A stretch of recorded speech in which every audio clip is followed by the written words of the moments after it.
For some people, life can strike a cruel blow, and through no fault of their own, they find themselves in difficult times and difficult situations. Now, we want to help out at the Wellington Hospital, and we want to give something back to the community.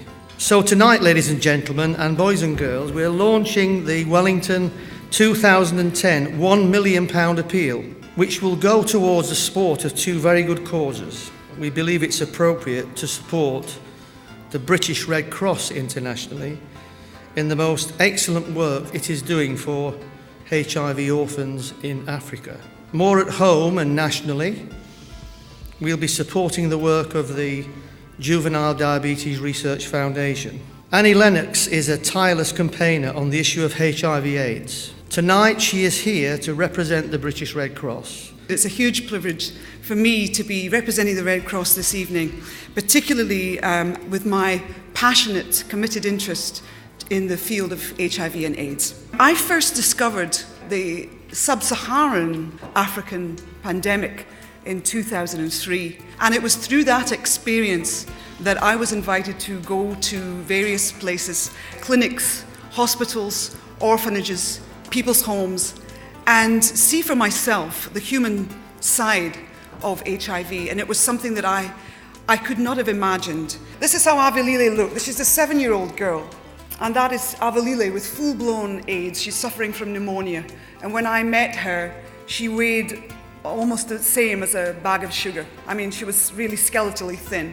Now, there was a kind of special thing that happened with Avalile because she actually got access to treatment and good medical care and good nutrition.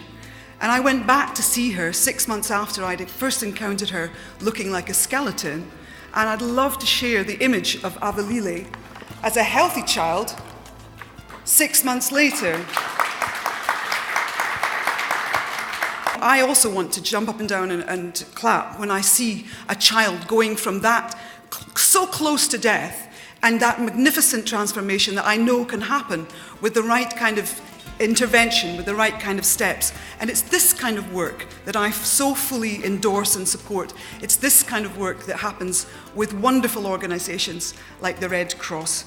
And so I'm really appealing that you dig deep, that you can make a tremendous difference to thousands of children's lives. And I'd now like to invite onto the stage a young gentleman, Leo Rifkin, who is a sufferer himself, and he'll talk about the Juvenile Diabetic Foundation. I was diagnosed with type 1 diabetes 11 years ago when I was just 6. And as you may or may not know, type 1 diabetes is a life-threatening condition. It means that I, and all the other children and adults in the world living with type 1, must have multiple injections and blood tests every day while maintaining a balanced diet. Now imagine a young child taking the responsibility of their own life through these injections, something they may hate and fear. I often speak to the parents of one child. His name is Joe, and he was diagnosed with type 1 diabetes 6 months ago at the age of just 4.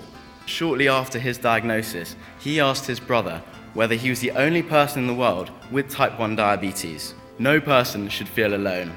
We all have a duty to get involved, to understand the condition, and support those who need the support, children like Joe. JDRF raises money to drive world-class research to prevent, treat, and cure type 1.